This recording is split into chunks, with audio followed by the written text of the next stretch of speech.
नमस्कार साथियों, मैं जयसवाल सभी का स्वागत करता हूँ।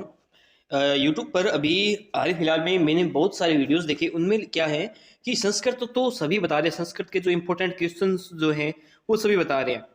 लेकिन अब ये हो ये रहा है कि इंपॉर्टेंट क्वेश्चन तो सभी बता रहे हैं, लेकिन उनको हल कैसे करना है वो कोई नहीं बता रहा है। जैसे संस्कृत की व्याकरण की हम बात कर लें तो संस्कृत की व्याकरण में जो क्वेश्चंस जो है वो तो सभी बता रहे हैं, लेकिन जो बता रहे हैं वो क्वेश्चन तो आएंगे नहीं। तो यदि दूसरे प्रश्न आ गए तो उन प्रश्नों को हल कैसे करना है, तो आज की वीडियो में हम इसी तरीके में बात करेंगे। और आपको पता है संस्कृत के प्रश्न पत्र के अंदर 10 से लेकर 15 नंबर तक जो है संस्कृत व्याकरण के जो है पूछे जाते हैं आपके प्रश्न पत्र के अंतर्गत। तो आज की इस तरीकों को आपने देख लिया तो आप ये 10 से 15 नंबर जो आसानी से हल कर पाओगे और आसानी से आपको ये मिल जाएंगे। बस वीडियो में बताए गए तरीकों का यूज करना है। और हाँ, वीडियो को शेयर जरूर कर दीजिएगा उन अपने मित्रों के साथ, अपने दोस्तों के साथ, उनके साथ शेयर कर दीजिएगा जो कि 8वीं कक्षा में पढ़ते हैं, साथ में जो है व्याकरण पढ़ना चाहते हैं और अपने 10 से 15 नंबर वो भी पक्के करना चाहते हैं। तो अपने सभी मित्रों के साथ इसको शेयर जरूर कर दीजिएगा। वीडियो पसंद आने पर लाइक कीजिएगा। देखिए, संधि से संबंधित प्रश्न पूछे जाते हैं परीक्षा में, तो उसमें क्या है, जैसे 2 नंबर का प्रश्न संधि से संबंधित आता है, उसमें सिर्फ आपको या तो दे दी जाएगी संधि, दे दी जाएगी उसका संधि विच्छेद करने को कहा जाएगा, या 2 नंबर का, टोटल 4 नंबर के प्रश्न आते हैं। 2 नंबर का तो आएगा जिसमें क्या है कि संधि दे दी जाएगी, संधि विच्छेद करना होगा। 2 नंबर का आएगा जिसमें क्या है कि आपको संधि विच्छेद दे दिया जाएगा, संधि करनी होगी। लेकिन हालांकि इस जगह पे ये भी आ सकता है कि आपको संधि का नाम पूछ ले। क्या पूछ ले? संधि का नाम पूछ ले कि संधि कौन सी। जैसे देखिए यहाँ पे आके देखिए, जैसे मान लीजिए दीर्घ संधि है। क्या है ये दीर्घ संधि है। कौन सी संधि? दीर्घ संधि। तो इसके ये उदाहरण है, ये उदाहरण आपको दे दें और उदाहरण में से कोई दे दे, जैसे मुरारी पूछ ले, मुरारी में कौन सी संधि है, तो वो तरीका भी मैं आपको बताऊंगा। बने रहिए वीडियो के साथ। उससे पहले हम देखिए कुछ साधारण सी बातें देख लेते हैं, है ना। देखिए विधाधन आल्य दे दिया तो क्या बन जाएगा? विधाल्य बन जाएगा। क्या बन जाएगा? विधाल्य बन जाएगा। ये कुछ संधि बताई है ना। इसमें देखिए मुख्यतः जो है संधि जो है वो 3 प्रकार की होती है। कितने प्रकार की होती है? आपके संस्कृत में 3 प्रकार की है। अच संधि, हल संधि और विसर्ग संधि। कौन सी? अच, हल और विसर्ग, ये 3 प्रकार की संधियां होती है। अगर हिंदी में देखें, हिंदी में कहते हैं ना जिन्हें स्वर संधि कहते हैं, वही संस्कृत में अच संधि होती है। क्या होती है? संस्कृत में अच संधि होती है। जिसे हिंदी में व्यंजन संधि कहते हैं, वही हल संधि होती है। और विसर्ग के नाम से तो आप वाकिफ हैं, जानते हैं विसर्ग क्या होता है। देखिए स्वर संधि, स्वर संधि में अब देखिए ये पढ़ोगे ये तो याद रहता नहीं है, ठीक है। मैं भी जब छोटा था मेरे को याद नहीं रहता था, लेकिन अभी तो याद है, अभी मैं कर सकता हूँ। लेकिन आपको शॉर्टकट तरीका बताता हूँ। देखिए शॉर्टकट तरीका क्या है। वैसे तो ये देखिए इसमें क्या है, शॉर्टकट तरीका तो है ये शॉर्टकट तरीका बता रहा हूँ। वैसे आप इनको याद करके कर सकते हो। शॉर्टकट तरीका देखिए, जैसे मान लीजिए पूछ ले कि ये कोई नाम दे दे, इनमें से पूछ ले कौन सी संधि है, तो देखो क्या करोगे। जैसे मुरारी दे दिया तो आपको मुरारी का संधि विच्छेद आना चाहिए, मुर धन अरि, ठीक है। पहले संधि विच्छेद देख लीजिए। पाठारंभ का पाठ प्लस आरंभ, ठीक है। ये दक्षिणायन का दक्षिण प्लस अयनम, ठीक है। ये स्वराज्य आंदोलन का स्वराज प्लस आंदोलन, और कविंद्र का कवि धन इंद्र, है ना। ये हो गया। अब देखिए ध्यान रखिए कौन सी संधि है? दीर्घ संधि, है ना। हम जानेंगे कैसे ये दीर्घ संधि। देखिए दीर्घ का मतलब होता है बड़ा, दीर्घ का मतलब होता है बड़ा, है ना। दीर्घ का मतलब होता है बड़ा। जैसे हम ये बनाते हैं, ये दीर्घ का चिन्ह होता है। इधर बड़ी संख्या है, इधर छोटी संख्या, तो ये क्या? ये दीर्घ है, दीर्घ का चिन्ह होता है ये ना। तो दीर्घ का मतलब जो बड़ा होता है उसकी साइड मुख खुला रखते हैं। तो देखिए क्या है, मुरारी है तो मुरारी का संधि विच्छेद क्या होगा? हमें पता है मूर्धन अरि होगा। क्या होगा? मूर्धन अरि। तो इसमें देखिए इसमें क्या है, होगा क्या कि जो रे जो है, ये रे जो है इसमें आ की मात्रा लग जाएगी। तो ये क्या हो गया? पहले रे था, उसके बाद रा हो गया, तो ये क्या क्या हो गया? बड़ा हो गया ना। तो इसका मतलब ये दीर्घ संधि हो जाएगा। क्या हो जाएगा? ये दीर्घ संधि हो जाएगा। जैसे आपने देखा पाठ आरंभ, क्या है? पाठ प्लस आरंभ, ठीक है। तो पहले ठे था, बाद उसका ठा हो गया, तो क्या हो गया? पाठारंभ। क्या हो जाएगा? दीर्घ हो गया ना, हुआ ना दीर्घ। तो इस प्रकार से इसको हल करोगे, ठीक है। अब चलिए बढ़ते हैं आगे। इसी प्रकार के सारे होंगे। कोई दिक्कत हो तो आप कमेंट बॉक्स में कर लीजिएगा, आराम से करके देख लीजिएगा। कोई दिक्कत हो तो आप मेरे को बता दीजिएगा, ठीक है। जैसे देखिए कवि धन इंद्र है, तो इसमें क्या है, देखिए पहले कवि में वी में कौन सी मात्रा थी? छोटी मात्रा थी। कौन सी थी? फिर ये मात्रा कैसी होगी? दीर्घ होगी। कैसी होगी? दीर्घ होगी। या कह सकते हैं मात्रा कैसी होगी? बड़ी होगी। तो बड़ी होगी तो ये ऐसी मात्रा होगी, तो इसका मतलब इसमें दीर्घ संधि होगी। कौन सी संधि होगी? इसमें दीर्घ संधि होगी। तो आपको दीर्घ संधि आसानी से समझ में आ गई होगी और आपको पता भी चल गया होगा कि जो संधि विच्छेद जो है हम किस प्रकार से करते हैं और इसके अंदर संधि कौन सी होगी। तो इसके अंदर आप नहीं अटकोगे, अतः आपके 2 नंबर जो है कंप्लीट हो जाते हैं। वैसे ही ये और उदाहरण है, आप इनको देख लीजिएगा। वैसे मैंने बता दिया है तो सही हो जाएगा, ठीक है। अब देखिए अब अगली संधि आती है यण संधि। कौन सी संधि? अगली संधि है यण संधि, ठीक है। यण संधि में क्या है? देखिए यण संधि, अब ऐसे तो आप इनके नियम से समझ सकते हो, लेकिन अभी मैं बताता हूं। देखिए यण संधि में क्या होता है कि या तो मतलब आपको ये मिल जाए, क्या मिल जाए? ये मिल जाए, या कोई आपको आधा अक्षर मिल जाए। क्या मिल जाए? आधा अक्षर। या तो आपको ये मिल जाए या मिल जाए आधा अक्षर मिल जाए। तो कौन सी संधि होगी? यण संधि होगी। कौन सी होगी? यण संधि होगी। जैसे यदि धन अपि, यदि धन अपि तो क्या बन गया? यद्यपि। ये आ गया यण संधि, ठीक है। मधु धन अरि, क्या है, मधु धन अरि, तो क्या बन गया, मध्वरी, आधा अक्षर आ गया, यण संधि, ठीक है। वैसे इसके और भी है, लेकिन अभी आपके यहाँ पे इतना ही काम आएगा। देखिए वधु धन आगमनम, वध्वागमनम, ठीक है, तो इसमें आधा अक्षर, तो ठीक है। और जो ये वाली लाइन जो है, ये रे वे ले, ये याद रखिएगा, इन शब्दों से पहले ही आधा अक्षर मिलेगा, ठीक है, इन शब्दों से पहले आधा अक्षर मिलेगा, तभी यण संधि होगी। ल धन आकृति लाकृति, है ना, ये देखिए क्रय के नीचे आधा शब्द है, इसमें ले के नीचे जो है आधा शब्द है, तो ये कौन सी, ये यण संधि हो जाएगी। कौन सी संधि हो जाएगी, यण संधि जो इसके अंदर हो जाएगी, ठीक है। वैसे ठीक है, समझ में आ गया होगा, नहीं आए तो मुझे कमेंट बॉक्स में बताइएगा, मैं आपको और बता दूंगा। अब है अगली है गुण संधि। कौन सी संधि है, गुण संधि। देखिए गुण संधि में क्या होता है, गुण संधि में क्या होता है कि हमेशा ही जो है सिंगल मात्रा का गुण लगता है। कौन सी मात्रा का, सिंगल मात्रा का गुण लगता है। जैसे ए और आ मिलके ई, ए और आ ई मिलके ए हो जाएगा। देखिए ऐसे याद रख लीजिए, ए ओ अर और अल आएगा। क्या आएगा, जब हम संधि बनाएंगे तो ए ओ अर और अल आएगा, ए ओ अर और अल, या तो ए की ध्वनि आएगी या ओ की ध्वनि आएगी जब हम संधि पढ़ेंगे, या अर की या अल की, ठीक है। जैसे देवधन इंद्र, तो देवेंद्र ऊपर मात्रा आ गई, ठीक है। आगे देखिए देवधन ईश देवेश, देवधन ईश देवेश ऊपर मात्रा, ठीक है, ऊपर मात्रा होगी। पर धन उपकार परोपकार ऊपर मात्रा, ठीक है। एक धन ऊन एकोन ऊपर मात्रा, ठीक है। महाधन उर्वी महोर्मी ऊपर मात्रा, ठीक है। मात्रा कौन सी, सिंगल ही होगी, मात्रा सिंगल ही होगी, ध्यान रखिएगा। देवधन ऋषि देवर्षि, ठीक है। और तव धन लकार त्रवण लकार, ये लकार आ गया, तो मैंने आपको बताया था, ठीक है। इस प्रकार से जो है अल की ध्वनि जो है स्पष्ट हो जाएगी। अल की ध्वनि आने पे ही जो है ये होएगा। वैसे लकार कहीं आदत है, अल की ध्वनि नहीं आती है तो नहीं होएगा, ठीक है। लकार आने पे ये जो लकार आ गया, इसमें लकार है जो है अल की ध्वनि। बाकी कोई दिक्कत आए तो आप कमेंट बॉक्स में बता दीजिएगा, मैं आपको कर दूंगा। कौन सी संधि हो जाएगी, ये गुण संधि हो जाएगी। कौन सी संधि है, ये गुण सारे स्पष्ट हो रहे हैं तो गुण संधि हो जाएगी, ठीक है। गुण संधि में सिंगल मात्रा याद रखिएगा, नहीं तो कोई कॉपी पेन है उसमें लिख लीजिएगा, 17 तारीख वाले एग्जाम में काम आएगा। अब देखिए वृद्धि संधि क्या है, वृद्धि संधि। वृद्धि संधि में क्या हो रहा है, वृद्धि देखिए गुण संधि में तो क्या लगा, सिंगल मात्रा, क्या लगा, सिंगल मात्रा। वृद्धि संधि में एक मात्रा की वृद्धि हो जाएगी, मतलब डबल मात्रा हो जाएगी। कैसी मात्रा हो जाएगी, डबल मात्रा हो जाएगी। यानी इसमें लिख सकते हैं वृद्धि संधि में, यानी पहले एक मात्रा थी, अब दो मात्रा, यानी एक मात्रा की क्या होगी, वृद्धि होगी, ठीक है। एक मात्रा की वृद्धि होगी। देखिए एक एकम एकम, ठीक है, डबल मात्रा डबल मात्रा डबल मात्रा डबल मात्रा, ठीक है। तो जहां भी डबल मात्रा आपको दिख जाए वहां पे कौन सी संधि, वृद्धि संधि। और करोगे कैसे, देखिए इसमें क्या है, एक आ गया, क्या आ गया, एक आ गया, प्लस में एकम आ गया, है ना। तो ए और के और ए मिलके डबल मात्रा बना लेंगे, तो एक क्या बनोगे, एक एकम, है ना। इस प्रकार से इनको आप याद करोगे, और जब याद कर लोगे तो ये आसानी से आ जाएंगे। संधि कौन सी होगी, वृद्धि संधि होगी, ये आप याद रख लेना, क्योंकि परीक्षा के अंदर आपसे पूछा जाएगा, ठीक है। उसके बाद जो संधि आती है वो संधि आती है अयादि संधि। कौन सी संधि, अयादि संधि। वैसे इसका प्रश्न आपसे नहीं पूछा जाएगा, लेकिन हो, है ना, अगर पूछ भी लिया जाए तो क्या करना है इसमें, अय और आय, अव और आव। एक तो याद रखना अय और एक रखना अव, एक तो याद रखना अय और एक अव। अय आ की मात्रा लगा देना आय, इसमें आ की मात्रा आव, है ना। ये चार याद रख लेना, ये इस ध्वनि आपको निकलेगी। जैसे नयनम गायक, पवनम पावक, है ना। इस प्रकार जो शब्द आएंगे तो कर लेना उसके अंदर, ठीक है।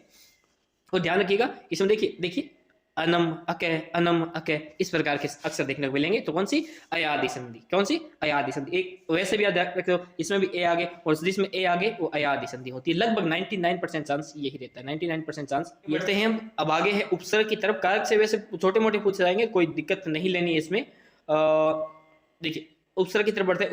उपसर्ग देखिए आप, उपसर्ग में क्या है, उपसर्ग में देखिए जो उपसर्ग लगता है वो लिखना है। जैसे विहरती, तो वी उपसर्ग लगा है तो वी उपसर्ग। जैसे आपको उपसर्ग याद रखने कौन कौन से, एक तो होता है वी, एक तो होता है वी, एक होता है सम, एक उप, एक परि, ठीक है। ये उपसर्ग आप याद रखिए, और उपसर्ग से संबंधित पूछे जाते हैं। अब है ना, ये चार याद रख लीजिए, चार से संबंधित आपसे परीक्षा में पूछ लिया जाएगा, तो ये ध्यान रखिएगा, ठीक है। ध्यान रखिएगा ये चार का, कौन सा, वी, सम, उप और परि, ये चार होते हैं उपसर्ग, ध्यान रखिए। उपसर्ग जो है, उपसर्ग तो वैसे तो बहुत होते हैं, लेकिन आप इनको चार रखिए। 23, 21, 19 उपसर्ग जो है वो तो बताने का आपको यहाँ पे नहीं है, औचित्य नहीं है, ठीक है। उसके बाद प्रत्यय की तरफ बढ़ते हैं। उपसर्ग क्या है, प्रश्न क्या आएगा परीक्षा में, परीक्षा में प्रश्न ये आएगा, परीक्षा में प्रश्न जैसे मान लीजिए शब्द दे दिए विहरती, तो विहरती में उपसर्ग, विहरती में क्या कहें, वो क्या कहेंगे, उपसर्ग और पद को अलग अलग कीजिए, उपसर्ग और पद को अलग अलग कीजिए। तो क्या है, वी उपसर्ग है और इसमें हरती पद है, हरती इसमें पद है, हरती पद है। कौन सा है, हरे, तो हर है इसका अंदर में धातु जो है।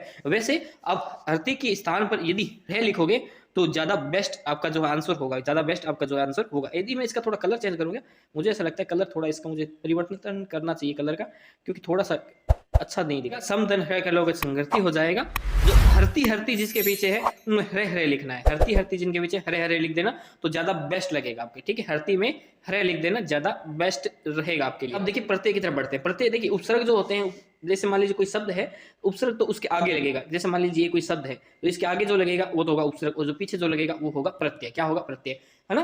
क्या लगेगा? प्रत्यय होगा। जैसे देखिए अब ये परिभाषा संबंधित कोई प्रश्न नहीं आएगा। जैसे ये आ गया राम धनसु, तो राम है ना। गम धनती तो गच्छति। इसमें क्या है? गम जो है धातु है। क्या है? गम जो है इसके अंदर धातु है, और ती जो है पद है।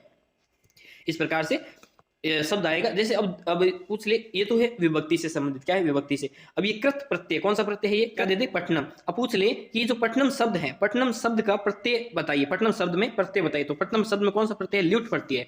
इसमें क्या है? पठ तो धातु है, और ल्युट प्रत्यय कौन सा प्रत्यय? ल्युट प्रत्यय। अब देखिए ल्युट प्रत्यय में हमेशा अनम शेष बचता है। क्या शेष बचता है? अनम शेष बचता है। तो ध्यान रखिएगा जिसमें भी अनम शेष बचे वो ल्युट प्रत्यय है, ठीक है। और ठीक है, उसके बाद है जो तद्धित प्रत्यय, कौन सा प्रत्यय? तद्धित। तद्धित में अण अण जो है इसमें होगा शेष रहेगा, ठीक है। उसके पश्चात है ये स्त्री प्रत्यय, और ये तो जो पुल्लिंग स्त्रीलिंग में पूछेंगे तो उसमें कर देना। वैसे तो दिक्कत नहीं देगा ये, लेकिन फिर भी बता देता हूँ। जैसे चतुर में धन में टाप लगा दिया तो चतुरा, दात्र धर्म डीप लगा दी दात्री, है ना। इस प्रकार की है। और लेकिन आपसे ये परीक्षा में नहीं पूछे जाएंगे, जब तक जहां तक मैंने अध्ययन किया वहां तक तो नहीं पूछे जाएंगे।